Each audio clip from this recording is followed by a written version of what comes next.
Hello everyone, आप सभी का एक बार फिर से स्वागत है हमारे यूट्यूब चैनल में biology with Shubhendra Kumar.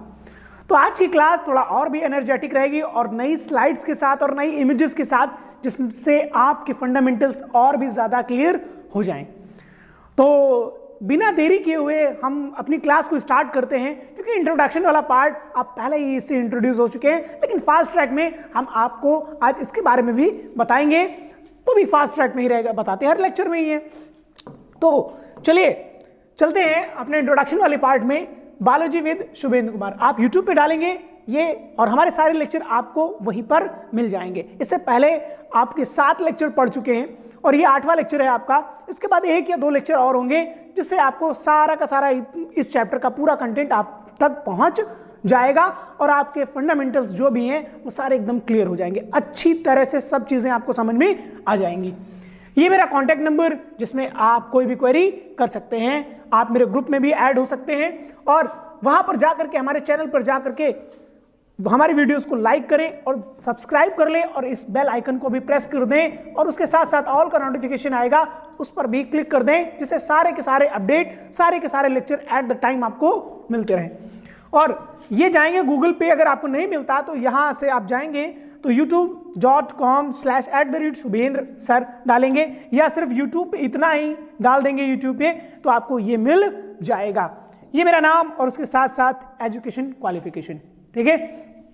Next हमारी जो बैच चल रही है, अखंड बैच, जिसमें आपको ज्वाइन करना है तो आप कमेंट बॉक्स में जाएंगे, वहां पर पिन कमेंट करके मैंने रखा हुआ है, वहां पर क्लिक करेंगे, तुरंत आप मेरी बैच को ज्वाइन कर सकते हैं। ज्वाइन का ऑप्शन आएगा, आप क्लिक करेंगे, मेरी बैच को आप ज्वाइन कर सकते हैं। इस बैच को ज्वाइन करने का प्रॉफिट क्या होगा, यहाँ पर आपको नोट्स मिलेंगे, डाउट क्लियरिंग सेशन और उसके साथ साथ MCQ, जिससे आप खुद को भी अच्छी तरह से ऑब्जर्व कर पाएंगे कि आप कितना पढ़ चुके हैं और अभी कितना बाकी है, कितना आपको याद है, कितना आपको याद नहीं है। सारी की सारी चीजें आपकी क्लियर होती जाएंगी।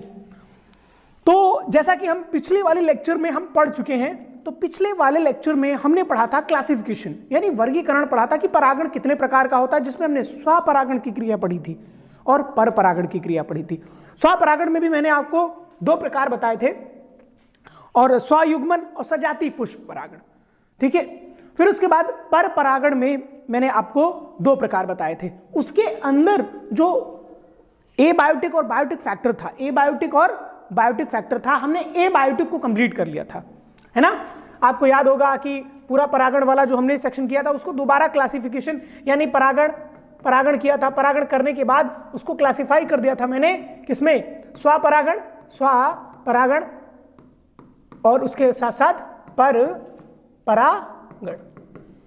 इसको भी 2 पार्ट में उसको हमने पढ़ ही लिया था। इसको हमने सेल्फ पॉलिनेशन को कंप्लीट ही कर लिया था, और परपरागण में यानी क्रॉस पॉलिनेशन वाले पार्ट में, क्रॉस पॉलिनेशन वाले पार्ट में हमने क्या किया था, उसको हमने एबायोटिक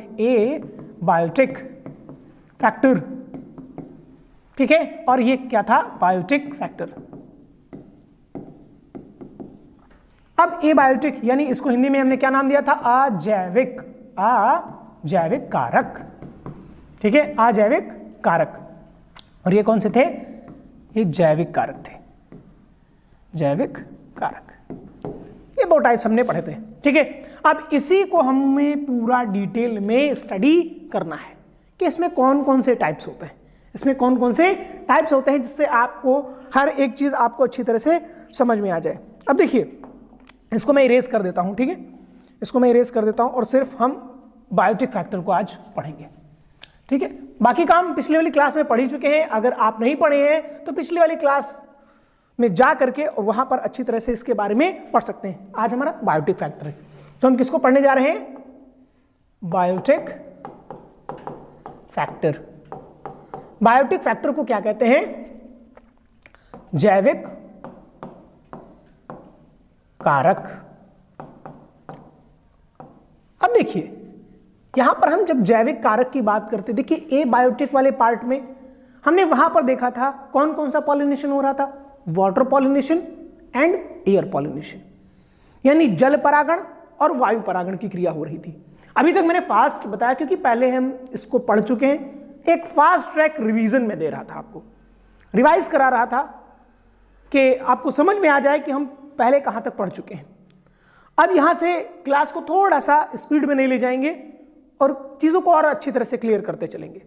यहां पर आपको एग्जाम्पल, यूपी बोर्ड के एग्जाम में, सीबीएसई के एग्जाम में आपको एग्जाम्पल याद रखने पड़ेंगे, क्योंकि पॉलिनेशन और परागण, चाहे आप इंग्लिश में पॉलिनेशन कहें या हिंदी में इसको परागण की क्रिया कहें, दोनों क्रियाएं जो होती हैं, यानी कि एक ये जो क्रिया है पूरी, तो ये आप इसमें डेफिनेशन में कोई भी चेंजेस नहीं होते, लेकिन हाँ एग्जाम्पल में चेंजेस आ जाते हैं, क्योंकि मैंने पहले ही बताया परागण वो एक प्रक्रिया है कि जिसमें पराग कण कहां पर लैंड करेगा जाकर के, वर्तिकाग्र पर।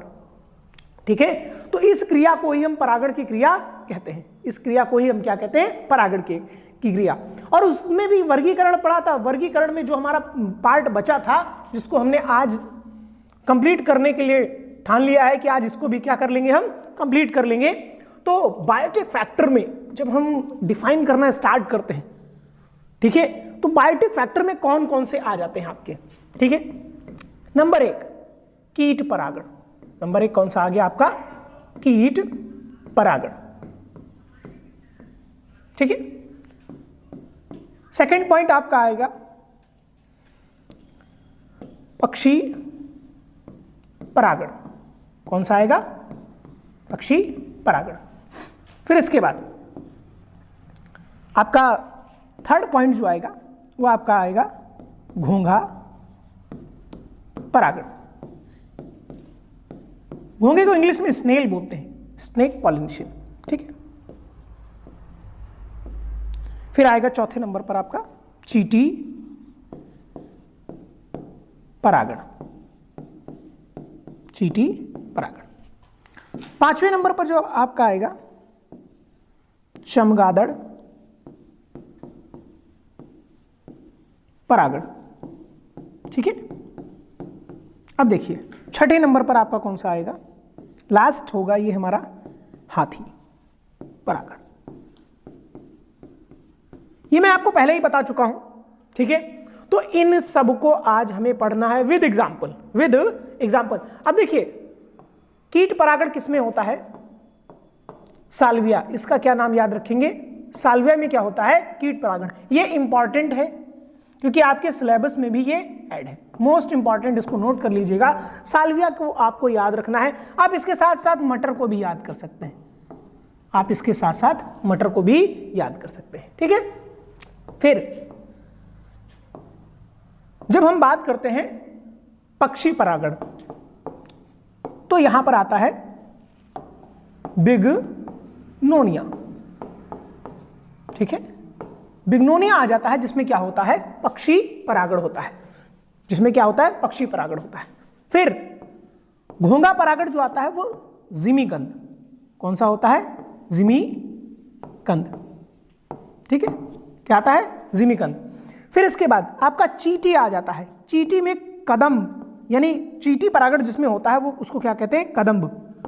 अब देखिए कदम्ब जो चमगादड़ परागण होता है वो कदम्ब में भी होता है, कदम्ब में भी चमगादड़ परागण होता है। तो यहां पर आप कदम्ब में क्या लिख सकते हैं, सॉरी चमगादड़ में आप क्या ऐड कर सकते हैं, ठीक है, कि आपका चमगादड़ परागण में आपका जो एग्जाम्पल आएगा वो कौन सा होगा, वो कदम्ब होगा, वो कौन होगा, कदम्ब होगा। और उसके साथ साथ कचनार, उसके साथ साथ कचनार में भी क्या होता है, चमगादड़ परागण होता है। फिर आपका हाथी परागण जो आ जाता है, मैंने बताया था इसको भी याद रखना, रेफेलेशिया,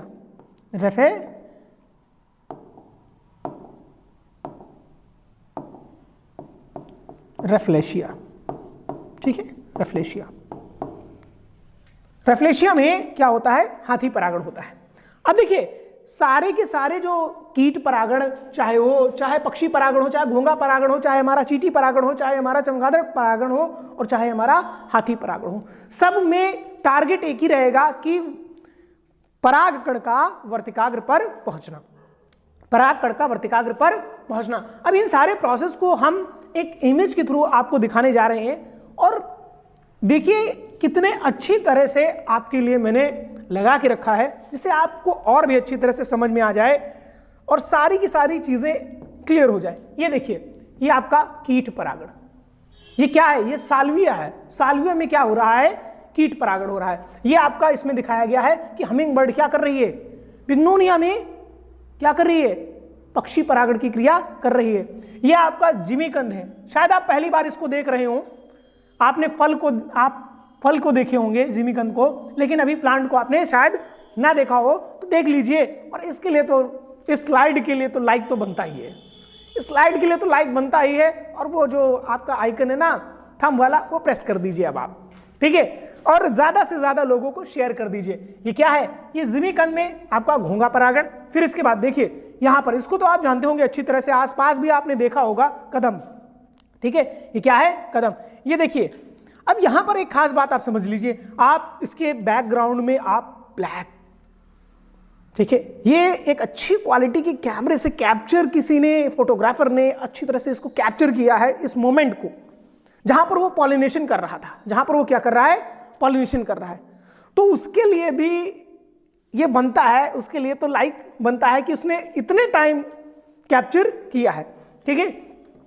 तो ये क्या है? ये नॉक्टर्नल होते हैं। ये नॉक्टर्नल का मतलब नाइट के टाइम में ये एक्टिवेट होते हैं। ऐसे एनिमल जो नाइट के टाइम में एक्टिवेट होते हैं अपने शिकार के लिए या किसी चीज के लिए, तो उससे हम क्या कहते हैं? नॉक्टर्नल कहते हैं, ठीक है। जैसे आप उनके बारे में भी पढ़े होंगे क्लास 11th में, कॉकरोचेस के बारे में, ठीक है। कॉकरोचेस के बारे में जब पढ़े होंगे तो वो भी नॉक्टर्नल ही होते हैं। और ये एलिफेंट, किसी ने बहुत ही अच्छी पेंटिंग बनाई है, किसी ने बहुत अच्छी पेंटिंग बनाई है, जिसमें उसने रेफेलेशिया को भी दिखाया है और उसके साथ साथ एलिफेंट पॉलिनेशन को भी दिखाया है। किसको दिखाया है? एलिफेंट पॉलिनेशन को दिखाया है, ठीक है। तो यहां पर ये सारी की सारी इमेजेस के थ्रू आपको चीजें बहुत अच्छी तरह से समझ में आ जाएंगी। जैसे यहां पर कीट है, ये कौन सा है? कीट परागण। ये कौन सा है बेटा? ये पक्षी परागण है। ये कौन सा है? ये घोंघा परागण है। ये कौन सा है? घोंघा। ये कौन सा है? ये हाथी है। ये तो देख के ही आपको। ये कौन सा? चमगादड़। ये कौन सा है? चमगादड़, ठीक है। और ये किस में हो रहा है? ये चीट, यानी कि इसमें क्या हो रही है? चीटी। नीचे इसमें नहीं लगेगी, चीटी, ठीक है। चलिए चलते हैं अपने नेक्स्ट स्लाइड की ओर। और यहां पर मैंने अभी तक जो हम पढ़ चुके हैं उसके बारे में हम यहां पर एडवांटेज और डिसएडवांटेज, यानी कि परागण की क्रिया से या स्वपरागण या पर परागण की क्रिया से लाभ एवं हानि, हमने दोनों प्रोसेस को पढ़ लिया है। हमने दोनों प्रोसेस को ही पढ़ लिया है। यहां पर आपको मैं नोट्स के फॉर्म में ये दे रहा हूं और इसको आप नोट कर लिया करिए अच्छी तरह से, जिससे आपको सारी चीज क्लियर हो जाए। तो पढ़ के भी मैं आपको बता देता हूं जिससे आपको और अच्छी तरह से एकदम क्लियर हो जाए। तो ये, हाँ, अब देखिए स्वपरागण से क्या लाभ हो गए? Advantages of self pollination. अब देखिए पहला क्या है? दूसरे पुष्प पर निर्भर नहीं रहना पड़ेगा। यानी कि अगर स्वपरागण की क्रिया हो रही है, अपने ही परागण से वो क्या हो रहा है? परागित हो रहा है, तो उसको दूसरे किसी पुष्प पर निर्भर नहीं रहना पड़ेगा। दूसरा पॉइंट क्या है? अधिक परागकणों की आवश्यकता नहीं होगी। बिल्कुल सही बात है कि उसे ज्यादा पॉलिन ग्रेन की आवश्यकता नहीं होगी, ज्यादा उन्हें परागकण बनाने ही नहीं पड़ेंगे। फिर तीसरी बात क्या है? परागकण के लिए कीटों या अन्य किसी साधन की आवश्यकता नहीं होती, अतः इन पुष्पों में रंग, सुगंध अथवा मध उत्पन्न करने की आवश्यकता नहीं होती। भाई अगर क्रॉस पॉलिनेशन होता तो इंसेक्ट को अट्रैक्ट करना पड़ता, तो क्या करना पड़ता? भाई कोई ना कोई प्रॉपर्टी तो होनी चाहिए थी, या तो कलर अच्छा होता, या तो उसकी स्मेल अच्छी होती, या तो कोई ना कोई नेक्टर वगैरह, मधु का मतलब क्या होता है? नेक्टर वगैरह, ठीक है। तो जिसको मरकंद कहते हैं, ठीक है, तो वो उत्पन्न करता, तो उसको क्या करने के लिए आते हैं? वो चूसने के लिए आते हैं। जैसे कि मधुमक्खी वगैरह होती है, वो चूसने के लिए आती हैं, ठीक है। तो ऐसा कुछ भी इनमें करने की आवश्यकता नहीं होती। बीज कैसे होते? शुद्ध नस्ल के होते हैं और संतति पौधे पैतृक पौधे के समान लक्षणों वाले होते हैं। लेकिन ये एक बात देखिए, दोनों क्या समान है? समान है, इसका मतलब वेरिएशन नहीं आएगा, ये डिसएडवांटेज में चला जाएगा, ठीक है। ये तो इनके एडवांटेज है, बट वो पॉइंट, ये वाला पॉइंट किस में चला जाएगा? डिसएडवांटेज। ये वाला नहीं, यानी समान है, ये पॉइंट नहीं जाएगा, यानी इनमें आनुवंशिकी लक्षण नहीं उत्पन्न, यानी कोई नया लक्षण नहीं आएगा, ये जाएगा इसके स्वपरागण में। क्या हानियां? बीज कैसे होते रहेंगे? वो कमजोर होंगे, ठीक है। बीज कैसे होंगे? कमजोर होंगे। बीज की संख्या में कम, भार में हल्के तथा आकार में कैसे होंगे? ये छोटे होंगे, ठीक है। ऐसे बीज शीघ्र नहीं पकते हैं, ये आसानी से पकते नहीं हैं। ऐसे बीज क्या होते हैं, उत्तम श्रेणी के नहीं होते, जिसके कारण नई जातियों की उत्पत्ति नहीं हो सकती है। ठीक है, उत्तम किस्म के नहीं होते हैं ये। अब देखिए, संतति में रोग प्रतिरोधक क्षमता पीढ़ी दर पीढ़ी क्या हो जाती है, कम हो जाती है। पीढ़ी दर पीढ़ी क्या हो जाती है, रोग प्रतिरोधक क्षमता धीरे धीरे कम होती चली जाती है। अगली पीढ़ी में कोई सुधार नहीं होता, यानी जब वेरिएशन नहीं आएगा तो कोई सुधार कैसे होगा, जब वेरिएशन नहीं आएगा तो सुधार कैसे होगा। वेरिएशन आने पर ही क्या आते हैं, सुधार आते हैं। फिर आपका आ जाएगा पर परागण। पर परागण से लाभ। अब देखिए, एडवांटेजेस ऑफ क्रॉस पॉलिनेशन। अब देखिए यहां पर क्या होगा, अच्छी स्वस्थ संतति की प्राप्ति इनमें संकर ओज यानी हाइब्रिड वगैरह होता है। ठीक है, विगर होता है। अब देखिए यहां पर क्या होगा, अच्छी एवं स्वस्थ संतति प्राप्त होती है और जीवन क्षम बीजों का उत्पादन, हमेशा जीवों का प्रोडक्शन करते रहते, उत्पादन करते रहते हैं। नई किस्में, नई प्रजातियां उत्पन्न करने की इनके अंदर क्षमता होती है।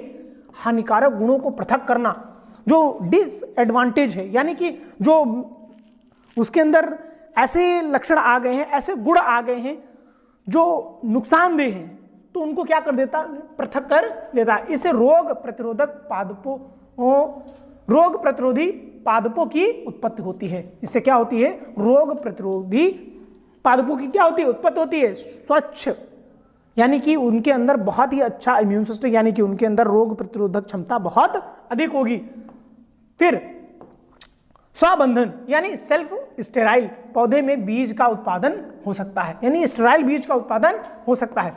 ठीक है, अब इसके बाद संतति में जीवन संघर्ष की अधिक क्षमता होती है। इनके जीवन संघर्ष की अधिक क्षमता, क्योंकि इसमें वेरिएशन आते रहेंगे, इसमें वेरिएशन आते रहेंगे, चेंजेस आते रहेंगे, तो नेचर के अकॉर्डिंग वो चेंज होते रहेंगे और उनके अंदर और भी अच्छी एबिलिटी आती रहेगी और भी। अब देखिए, पर परागण से हानियां यानी डिसएडवांटेजेस ऑफ क्रॉस पॉलिनेशन क्या होगा। पहला, पर परागण के लिए माध्यम, बाह्य साधनों अथवा कारकों की आवश्यकता होती है। यानी अगर किसी दूसरे पर डिपेंड है तो ये डिपेंडेंसी जो है, ये कभी कभी पॉलिनेशन होगा, कभी कभी पॉलिनेशन शायद ना हो, तो इनको किसी दूसरे पर डिपेंड रहना पड़ेगा, यानी ये डिसएडवांटेज इनका हो गया। पर परागण बहुत कम परागण बहुत कम मात्रा में बनते हैं जो व्यर्थ हो जाते हैं। परागण बहुत ज्यादा इनको अमाउंट में बनाना पड़ता है। हानिकारक प्रभावी गुणों को संतति के प्रकट होने की संभावना रहती है। हानिकारक जो गुण हैं वो संतति में प्रकट होने की संभावना रहती है। पर परागित पौधे सदैव संकर होते हैं, यानी सदैव ये हाइब्रिड होते हैं। ये कैसे होते हैं, सदैव ये हाइब्रिड होते हैं। इन पॉइंट्स को आप अच्छी तरह से पढ़ लीजिए, रीड कर लीजिए, एग्जाम में आपसे पूछा जा सकता है। ठीक है, चलते हैं अपने नेक्स्ट स्लाइड की ओर। तो लास्ट स्लाइड, और हर लेक्चर की तरह आपका हमारे चैनल पर जाएं और वीडियोस को देखें, और वीडियोस आपको अच्छे लगते हैं तो चैनल उस वीडियो को लाइक करें, और अगर कोई कमी आपको नजर आती है तो कमेंट करें। कोई कलर में आपको परेशानी होती है तो वो भी बताएं, कमेंट करें, वहां पर क्वेश्चन भी कर सकते हैं आप, और उस लेक्चर को, चैनल को शेयर कर दें, लोगों तक पहुंचा दें, और सब्सक्राइब वाला बटन भी प्रेस कर दें, उसके साथ साथ बेल आइकन भी प्रेस कर दें, ऑल का नोटिफिकेशन आए उस पर भी क्लिक कर दें। हमारे सारे के सारे लेक्चर आपको एट द टाइम मिलते रहें। तो थैंक यू क्लास, आज के लिए इतना ही। Thank you so much.